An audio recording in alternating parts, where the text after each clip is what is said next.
इस वक्त की बड़ी खबर, प्रधानमंत्री मोदी ने कांग्रेस की पॉलिटिक्स पर बड़ा हमला बोला है। उन्होंने सूरत में एक कार्यक्रम को संबोधित करने के दौरान बड़ा हमला बोला। पीएम ने कहा कि कांग्रेस की अराजकता की राजनीति नहीं चलेगी। अराजकता में अवसर ढूंढ रही है कांग्रेस, इसलिए उसे कर्नाटक में सीएम तक बदलना पड़ा है क्योंकि जनता में आक्रोश है। पीएम ने कहा है कि आज देश में कुछ निराशावादी लोग भी हैं जो आत्मनिर्भर भारत का मजाक उड़ाते हैं।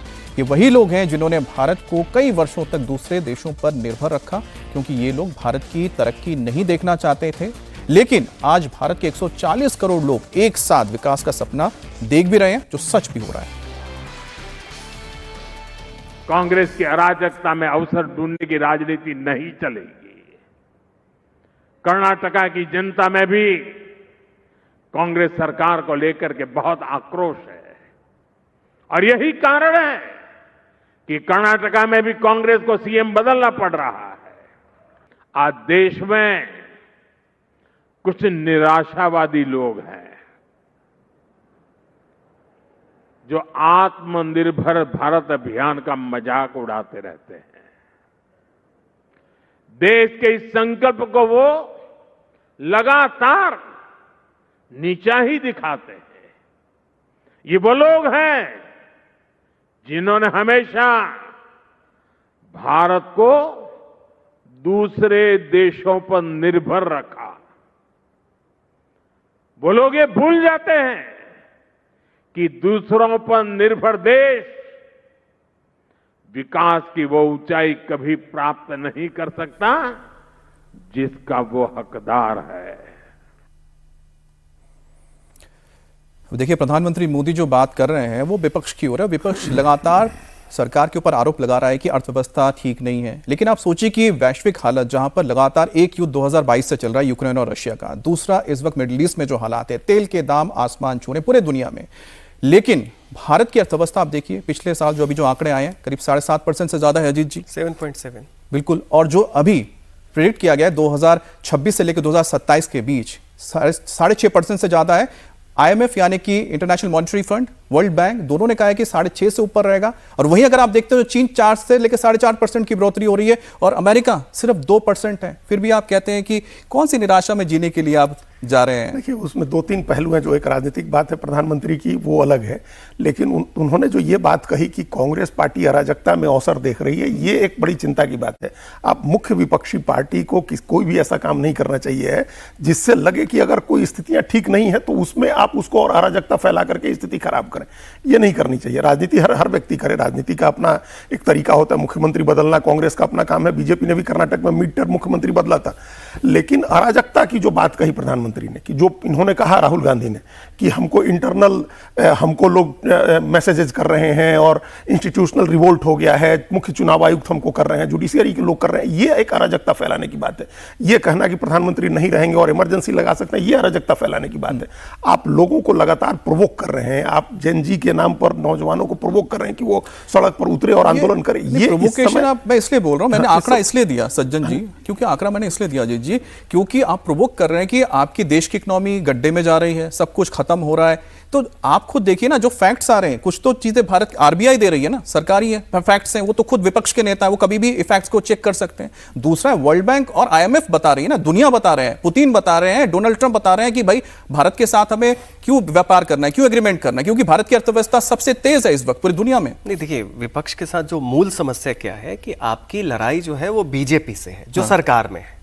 सरकार और राज्य, देश दो अलग हैं। बिल्कुल, गवर्नमेंट और स्टेट अलग है। अब चूंकि आप बीजेपी से, मोदी लेड बीजेपी से चुनावी हार में शिकस्त पा रहे हैं, चुनावी ये लड़ाई में शिकस्त पा रहे हैं, उसके कारण आप क्या करते हैं कि इंडिया को ह्यूमिलिएट करने का अवसर भी आप नहीं चूकते हैं।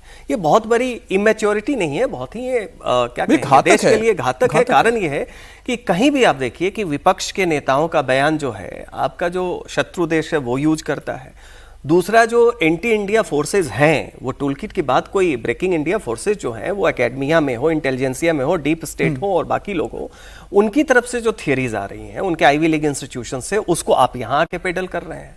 तब जब डेटा के आधार पे जो जितनी भी इंटरनेशनल संस्थाएं हैं वो आपको बता रही हैं, तो आप कंस्ट्रक्टिव अपोजिशन कीजिए। और अपोजिशन में भी ये मत भूलिए कि आप बीजेपी को अपोज करें, आप मोदी को अटैक करें। उसके कारण कुछ वैसी बात ना करे जिससे देश को भी खतरा हो। तो नुकसान हो। सरकार और देश में फर्क करना अपोजिशन को मुझे लगता है कि राहुल सीखना गांधी या कांग्रेस को या विपक्ष को ये समझ लेना चाहिए बंगाल से, क्योंकि बंगाल में यही हुआ था। बंगाल में आप रहते हुए आपने प्रधानमंत्री मोदी के साथ साथ देश को ही मुझे लगता है कि अपना शत्रु बना लिया, और वहां पर आप देखिए क्या रिजल्ट आया। बिल्कुल। अब बात करते हैं बंगाल की, क्योंकि जहां पर चुनावी नतीजे आने के 1 महीने के अंदर ही ममता बनर्जी की पार्टी पूरी तरह से टूट की कगार पर पहुंच गई है। कल ममता बनर्जी ने बड़ी उम्मीद के साथ सांसद और विधायकों की एक मीटिंग बुलाई, लेकिन हुआ क्या, पिछली मीटिंग से भी बुरा हुआ। तृणमूल कांग्रेस के 78 में से सिर्फ 8 विधायक और 42 सांसदों में से सिर्फ और सिर्फ 6 मीटिंग में पहुंचे हैं, जो ये दिखाता है कि इस समय टीएमसी में किस कदर बगावत हावी है। विधायकों में मीटिंग में बीना मंडल, असीमा पात्रा, मदन मित्रा, कुणाल घोष, फिराद हकीम, शोभोदेव चैटर्जी, विमान बनर्जी, अशोक कुमार देव पहुंचे हुए। सांसदों की बात करते हैं तो अभिषेक बनर्जी, डोला सेन, माला राय, कल्याण बनर्जी, डेरेक ओब्रायन और सुदीप बंदोपाध्याय की मौजूदगी रही। अब ममता बनर्जी की पार्टी के संगठन में कई बदलाव किए गए हैं। उनके भतीजे अभिषेक बनर्जी तृणमूल कांग्रेस के महासचिव बने रहेंगे, और लेकिन उनके साथ डेरेक ओब्रायन और डोला सेन को ज्वाइंट सेक्रेटरी की जिम्मेदारी दी गई है। अब ममता ने सुब्रतो बख्शी को हटाकर चंद्रिमा भट्टाचार्य को पार्टी का प्रदेश अध्यक्ष बना दिया है बंगाल का। शाइनी घोष को टीएमसी यूथ विंग की कमान सौंप दी गई है। वुमेन विंग की जिम्मेदारी माला राय को ही मिली रही है। मदन मित्रा को ट्रेड यूनियन की कमान सौंपी गई है। डेरेक ओब्रायन और कल्याण बनर्जी को टीएमसी का राष्ट्रीय प्रवक्ता बना दिया गया है। अजीत जी, अब सबसे पहली बात तो है कि इसमें कुछ नाम मिसिंग है। मैं सुनो, ये महुआ मित्रा कहाँ पर है? महुआ मित्रा नजर नहीं आ रही है। नहीं है, इसके अलावा नहीं सर, एक और नाम है। कल एक अहम मीटिंग भी हुई है, मैं आपको उनका नाम बता देता हूँ। वो है बैरकपुर से सांसद है, उनका नाम है पार्थो भौमिक। उन्होंने यहाँ पर श्रमिक भट्टाचार्य से मुलाकात की है, एमपी है लोकसभा के। नहीं, एमपी तो टूट ही रहे हैं ममता बनर्जी के, महुआ मोइत्रा नहीं टूट रही अभी, कम से कम। आगे क्या होगा वो नहीं जानते हैं, लेकिन कल ही उन्होंने वीडियो बना करके जिस तरह से गवर्नमेंट को अटैक किया, बीजेपी को अटैक किया, उससे लग रहा है कि वो अभी साथ में है। वो तो लंदन चली गई थी ना, गर्मी की छुट्टियों में बड़े लोग बाहर चले जाते हैं, लंदन वगैरह, यूरोप वगैरह, तो वो एक अलग मामला है। अभी जो कल की मीटिंग हुई है उसमें उतने ही लोग आए हैं जितने लोगों को ममता बनर्जी को कोई जिम्मेदारी देनी थी। जो आ गए उन सब लोगों को कहीं ना कहीं जिम्मेदारी दे दी गई। किसी को, जो एमपी आ गया उसको कोई जिम्मेदारी दी गई, जो एमएलए आ गया उसको कोई जिम्मेदारी दी गई। तो ये पहले कहा गया होगा कि आप लोग आइए, आप लोग को ये बना रहे हैं। तो ये गिनती के लोग बचे हैं। उनके 29 जो लोकसभा एमपी हैं उसमें से एक की डेथ हो गई है, 28 में से कल 5 पहुंचे। सर, इस पे थोड़ा आगे बात करते हैं, लेकिन मैं उस पॉइंट से निकल जाएंगे क्योंकि अभी बात की है। क्या यहाँ पर अभिषेक बनर्जी को जो जिम्मेदारी मिली थी, अब उसमें डेरेक ओब्रायन को लाया गया है और उसके साथ माला राय को भी लाया गया, क्या उनके पर काट दिए गए क्या? नहीं, देखिए, दो चीजें एक साथ चल रही। एक तो ममता बनर्जी का पूरा प्रयास ये चल रहा है कि किसी तरीके से अभिषेक बनर्जी को बचा के रखें और पार्टी की कमान में उनको एस्टेब्लिश कर, मतलब पूरी तरह से उनको तो पहला तो यह है कि अपने आप भाईपों को एस्टेब्लिश करो, जबकि उनको पता है कि सारा रेबेलियन अभिषेक के कारण। बट उसके साथ चूंकि वो एक अनुभवी नेत्री है तो उनको यह भी पता है कि इससे होगा, तो उसको बैलेंस करने के लिए 2 और ज्वाइंट सेक्रेटरी उन्होंने बना दिए हैं यहाँ पे। तो ऐसी स्थिति में देखिए, ये सारा का सारा जो उन्होंने बदलाव किया है, अब इसमें कौन लोग हैं? डेरेक ओब्रायन बंगाल में कौन पूछता है उनको कितना वोट लाएंगे? एंग्लो इंडियन है, उनके पिता जो है एंग्लो इंडियन कोटे से जब तक वो लागू था सांसद बनते थे, बाद में लड़ाई होने लगी दूसरे एंग्लो इंडियन कोटे से, अब वो चला गया तो टीएमसी को पकड़ के बैठे हैं। तो वैसी स्थिति में जितने भी लोग हैं, कितने, एक तो सारे के सारे सीनियर सिटीजन वाले उसमें दहलीज की तरफ है या ऑलरेडी उसमें एंटर कर चुके हैं, कितने ऐसे हैं जो कि कल के डेट में जनता को अपनी तरफ खींच पाएंगे? जो ले दे के बची है ममता बची है, और ममता चाह रही है अभिषेक को नेता मान लिया जाए, तो 5-6 लोगों ने मान लिया। और अभिषेक का जो हाल हुआ था अभिषेक के साथ जो सोनारपुर में हुआ, उसके बाद तो आप समझ ही सकते हैं कि लोगों का कितना गुस्सा है कि जिनको एक तरह से आप कह सकते हैं कि बाय डिफॉल्ट सीएम माना जाता था, उनके ऊपर इतने जबरदस्त तरीके से लोगों ने अपना गुस्सा जाहिर किया सरेआम। अब विधायकों के बाद टीएमसी सांसदों के कैंप में भी जो खबर है वो है कि ममता के लिए टेंशन बहुत ज्यादा आने वाले वक्त में। क्या बताया जा रहा है कि 23 सांसद टीएमसी के अपना एक अलग गुट बना चुके हैं, वो बगावत की तैयारी में है और कभी भी पाला बदल सकते हैं। 23 सांसदों की बगावत पर कल्याण बनर्जी ने जब सवाल पूछा गया उनसे, तो उन्होंने क्या जवाब दिया, सुनिए। हम तो हवा में बात नहीं करते हैं। आप 23 आदमी का नाम जानते हैं तो हमको दे दीजिए, या ये 23 आदमी जा रहे हैं तो अब हम बात करेंगे। नहीं, आप चिंता मत कीजिए, सब कुछ ठीक है। अरे पब्लिक ममता दी का साथ है तो सब कुछ कंट्रोल है। अरे सुनिए, बहुत बड़ा लीडर हम लोग देखा है। ममता बनर्जी को छोड़ के कोई तृणमूल करने सके तो जाको पब्लिक को जाके बोलो, भाई ममता बनर्जी हमारा लीडर नहीं है, हम हमारा लीडर है। तो अब देखिए कि वो बता रहे हैं कि हमारे नेता कौन है, लेकिन इन सब के बीच जो 23 नाम आ रहे हैं उसमें देखिए एक है बारासात की काकोली दोस्तीदार, इसके अलावा मैंने कहा पार्थो भौमिक जो आते हैं उत्तर 24 परगना में पड़ता है, बैरकपुर सीट से आते हैं, वो भी मुलाकात कर चुके हैं। लेकिन काकोली दोस्तीदार ने एक ट्वीट किया, बहुत महत्वपूर्ण है। उन्होंने कहते हैं ना बातों बातों में कुछ बताने की कोशिश की है। चार्ल्स मैके को उन्होंने कोट किया है। अब मैं उसका हिंदी अनुवाद बता देता हूँ, अंग्रेजी में है। उन्होंने कहा है कि आप कहते हैं कि आपका कोई शत्रु नहीं है, अफसोस मेरे मित्र, ये दावा खोखला है। जिसने कर्तव्य की लड़ाई में भाग लिया है, जिसका साहस सहन नहीं करता है, उसने शत्रु अवश्य बनाए होंगे। यदि आपको कोई शत्रु नहीं है, यदि आपका कोई शत्रु नहीं है, तो आपने नगण्य कार्य किया है। तो यानी कि काकोली दोस्तीदार बता रही हैं कि मैंने शत्रु बनाया है क्योंकि मैंने काम किया है। उन्होंने सीधा बिल्कुल मैसेज, और मैंने गलत जो हो रहा है उसके बारे में बोला है। शत्रु भी पार्टी के अंदर की बात कर रहे हैं कि अगर आपके पार्टी में कोई शत्रु नहीं है, इसका मतलब आपने कुछ काम ही नहीं किया है, आप यस मैन या यस वुमन थे। हालांकि ये उन्होंने जिक्र किया कि 4 साल तक चुपचाप रही हूं मैं। हाँ, ये बातें चल रही हैं अब, लेकिन ये भी है कि लोग कह रहे हैं उनके क्रिटिक की अब जब चुनाव हार गई तब आपने बोला है। लेकिन चलिए, उन्होंने काफी बातें अंदर की बताई। और ये जो बता रहे हैं कि कौन 23 लोग हैं, अरे जो 5 लोग हैं उसको छोड़ दीजिए, तो बाकी हैं। इसमें क्या मतलब प्रत्यक्षम किम प्रमाणम, ये क्या प्रमाण आपको चाहिए? और वैसी स्थिति में देख लीजिए, ये सारे के सारे लोग जो ममता के साथ बचे हुए वो हैं जो अपनी पारी खेल चुके हैं, सत्ता के लाभार्थी रह चुके हैं, आगे इनका कोई फ्यूचर नहीं। कल्याण बनर्जी हो, डेरेक ओब्रायन हो, इन सब लोगों का जाइए, मदन मित्रा हो, हमेशा उल्टा पुल्टा बयान देने के लिए माने जाते हैं, हमेशा वो मीडिया में आते थे कुछ अजीब सा एक हरकत करते हुए।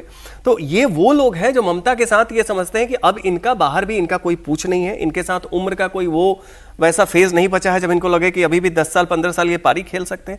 जिसको भी लग रहा है कम से कम परसेप्शन में भी कि हमारा आगे कोई फ्यूचर है, वो ममता बनर्जी अधिकृत टीएमसी से अलग हो। अब जब सवाल उनसे पूछा गया था वहां पर, जब बाहर निकले तो मदन मित्रा से किसी ने पूछ लिया कि बाकी लोग कहां पर, उन्होंने बोला कि शावनी घोष आ नहीं पाए क्योंकि वो कहीं पर थोड़ा बिजी है दिल्ली में, और उसके बाद शौकत राय भी नहीं आ पाए क्योंकि वो कहीं पर बिजी है। अरे आपके 2 अहम चेहरे जो हमेशा साथ में रहते हैं वो भी कल नदारद थे, तो सवाल तो उठेंगे ही। बहरहाल पश्चिम बंगाल में ममता बनर्जी को एक और झटका लगा। ममता के भरोसेमंद और कैनिंग पूर्व के पूर्व विधायक शौकत मुल्ला को एनआईए ने गिरफ्तार कर लिया है। एनआईए ने शौकत मुल्ला को सोनारपुर के कामलागाछी से गिरफ्तार किया। शौकत मुल्ला को चुनाव से पहले भांगड़ विधानसभा क्षेत्र के दक्षिण बामुनिया गांव में हुए बम धमाके के मामले में गिरफ्तार किया गया और इस ब्लास्ट में एक शख्स की मौत हो गई। काफी लगातार कई दिनों से एनआईए को शौकत मुल्ला की तलाश थी और एनआईए ने शौकत मुल्ला को धमाके के मामले में जो ब्लास्ट हुआ था उसके तहत उसकी तलाश हो रही थी। मुख्य संदिग्ध और साजिश करने वालों में से एक बताया है। सूत्रों की माने तो शौकत मुल्ला बांग्लादेश भागने की फिराक में था। एनआईए इस मामले में 3 लोगों को पहले गिरफ्तार कर चुकी है। उनके बेटे से भी इसको लेकर तफ्तीश की गई तो उनके घर भी पहुंचा गया था। और जब नौशाद सिद्दीकी ने इस बारे में जानकारी दी थी, जो आईएसएफ के हैं अजीत जी, और उसके बाद ही इसमें पुलिस हरकत में आई। उसके बाद एनआईए के पास केस चला गया। चूना खाली करके एक जगह नाम है, चूना खाली, वहां से वो भागने की फिराक में थे बांग्लादेश। लेकिन वहां पर लोगों ने, आपको पता है सर क्या किया? लोगों ने क्या किया? शौकत मुल्ला को पहचान लिया, दौड़ा दिया था, भाग के वापस आए। कहां पर? अपने इलाके में, कैनिंग में। उसके बाद पुलिस बोले, एनआईए बोले, उसको गिरफ्तार किया। ये तो हालत है। तो अच्छी बात है, एनआईए और दूसरी एजेंसियां वहां सक्रिय हैं। सर ये नेता थे, सोचिए सर, ये नेता थे अभिषेक बनर्जी के खास। हाँ, तो हार गए, अभी तो पूर्व विधायक हैं और अगर इस तरह की चीजों में शामिल हैं तो एनआईए कार्रवाई कर रही है, अच्छी बात है।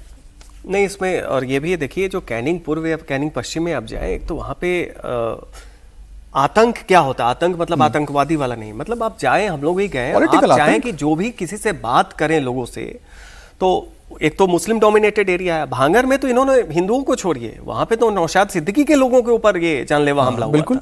ये पिछले चुनाव में भी नौशाद सिद्दीकी जीते, लेकिन उनके लोगों की पिटाई हुई वहां पे, जबकि वहां ठीक ठाक वहां जो आईएसएफ के, हाँ, आईएसएफ का ठीक ठाक वहां पे एक बेस है। इस बार भी नौशाद सिद्दीकी जीते हैं। नहीं, जो इंडियन सेक्युलर फ्रंट है नौशाद सिद्दीकी, इसके खिलाफ ही शौकत मुल्ला को उतारा था इस बार मामूल से।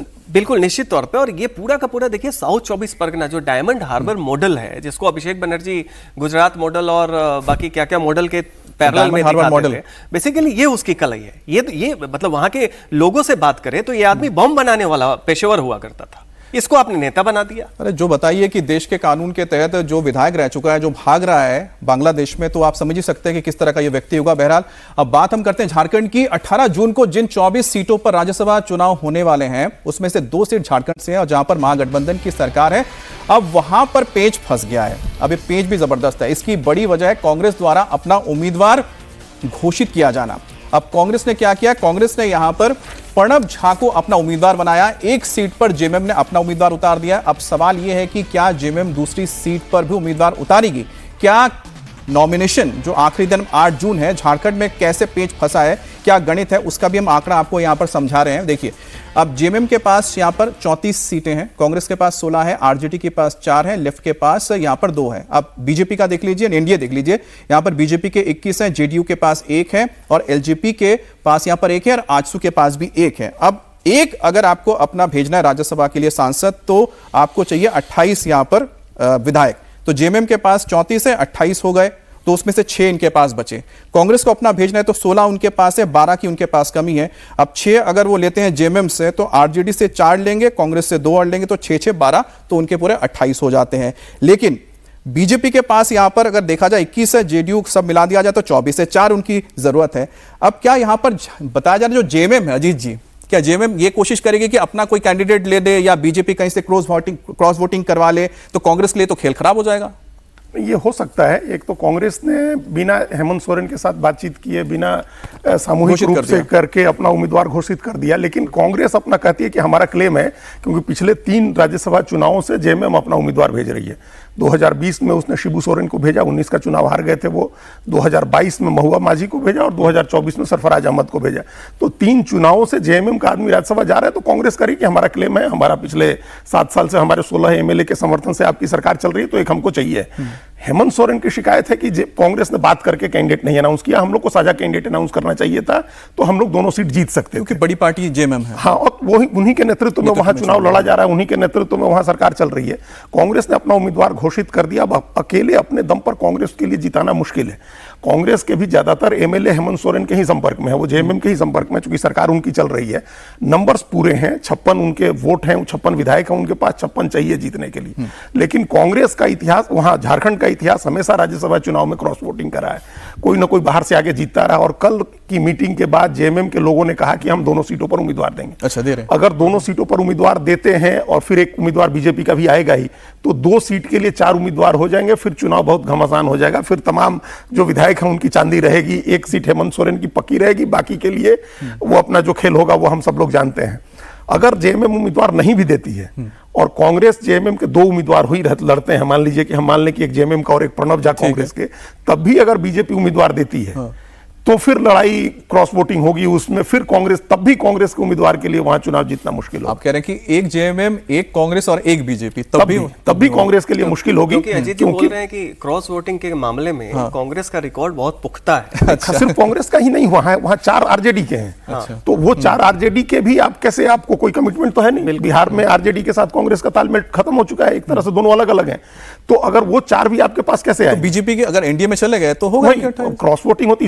इसमें तो कोई ऐसा भी नहीं होता है ना कि आपको व्हिप लागू हो रहा है या दल बदल कानून लागू होगा। यहां तो आपको कोई वोट कर सकता है। और 24 अपने हैं एनडीए के पास, एक 21 और एक 3 पार्टियों के, और एक निर्दलीय जो वहां है जयराम महतो, वो भी हो सकता है कि कल ये बात हो रही थी अजीत जी कि इस बार राज्यसभा में कुछ बहुत ज्यादा मजेदार देखने को नहीं मिल रहा, लेकिन झारखंड में मुझे लगता है कि वो रुचि हम सबकी बढ़ा दी है, तो हम सबकी नजर आगे रहेगी। लेकिन अब जरा रुक करते हैं हम, जो पूरे दुनिया में क्या चल रहा है, खासतौर पर मिडिल ईस्ट में अमेरिका और ईरान के बीच एक बार फिर से तनाव बढ़ता दिख रहा है। अमेरिका और ईरान एक बार फिर से आमने सामने है। अमेरिका ने स्ट्रेट ऑफ हॉर्मुज में ईरान के 4 ड्रोन को मार गिराया। यह दावा खुद अमेरिका की सेंट्रल कमांड यानी कि सेटकॉम ने किया है, जिसमें कहा गया है कि ईरान ने स्ट्रेट ऑफ हॉर्मुज की ओर 4 हमलावर ड्रोन भेजे थे, जिसके बाद अमेरिकी सेना ने उन सभी ड्रोन को मार गिराया। और इतना ही नहीं, सेंट्रल कमांड ने यह भी दावा किया है कि अमेरिकी फौज ने ड्रोन गिराने के बाद ईरान के गोरुक और केश्म द्वीप पर मौजूद तटीय निगरानी रडार सेंटर्स को ध्वस्त कर दिया है। अमेरिकी सेना ने यह भी कहा है कि वो ईरान की किसी भी आक्रामक कार्रवाई का जवाब देने के लिए तैयार है और उसके सैनिक पूरे क्षेत्र में सतर्क हैं। अब स्ट्रेट ऑफ हॉर्मुज में अमेरिका की इस कार्रवाई से ईरान नाराज है। गुस्से में आईआरजीसी ने भी जवाबी कार्रवाई की है। ईरान ने कुवैत और बहरीन के ऊपर हमले शुरू कर दिए हैं। कुवैत और बहरीन पर 1 दर्जन से अधिक मिसाइलें दागी गई हैं और कुवैत और बहरीन की आर्मी ने अपने लोगों से बाहर नहीं निकलने और सावधानी बरतने की सलाह दे दी है। अब अमेरिका ईरान में दोबारा बढ़ते तनाव के बीच अमेरिकी राष्ट्रपति डोनाल्ड ट्रंप ने बड़ा दावा किया। उनका बड़ा दावा है कि अमेरिकी हमलों के बाद ईरान की मिसाइल क्षमता काफी कमजोर हो गई है और उसके पास सिर्फ अब 21 से 22% ही मिसाइल बची है। हालांकि न्यूयॉर्क टाइम्स की रिपोर्ट के मुताबिक अमेरिकी खुफिया एजेंसी का मानना है कि ईरान अपनी 33 में से 30 मिसाइल साइट्स फिर से चालू कर चुका है और उसके पास अब भी 70% मिसाइल का भंडार मौजूद है। Record stuff, and then we had to put out a fire. We had to extinguish a nuclear weapon, a capable nuclear. This was going to be a very capable country that was going to have a massive nuclear presence, and we weren't going to let that happen. Nobody wanted that to happen, and we've largely finished that. You'll see. And one way or the other, it's finished. One way or the other, it's finished. It's either finished with a piece of paper or finished a more difficult way, although you could say a much easier way.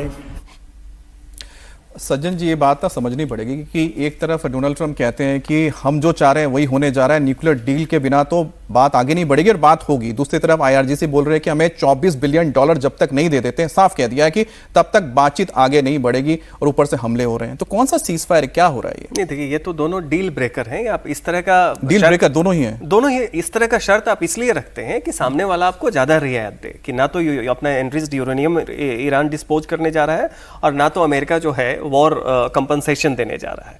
ये दोनों चीज नहीं होगी। लेकिन यहाँ पे देखिए, एक तो जो अमेरिका की जो रणनीतिक भूल क्या थी कि उन्होंने हॉर्मुज वाले चीजों को फैक्टर इन नहीं किया। उनको लगा वेनेजुएला के बाद हफ्ते 2 हफ्ते के अंदर में वहां पे रिजीम चेंज हो जाएगी, कुछ हो जाएगा। दूसरा क्या हुआ कि ईरान की स्ट्रेटजी बड़ी अच्छी है कि वो वल्नरेबल पॉइंट्स पे अटैक कर रहा है, वो डायरेक्टली भिड़ ही नहीं रहा है यूएस से।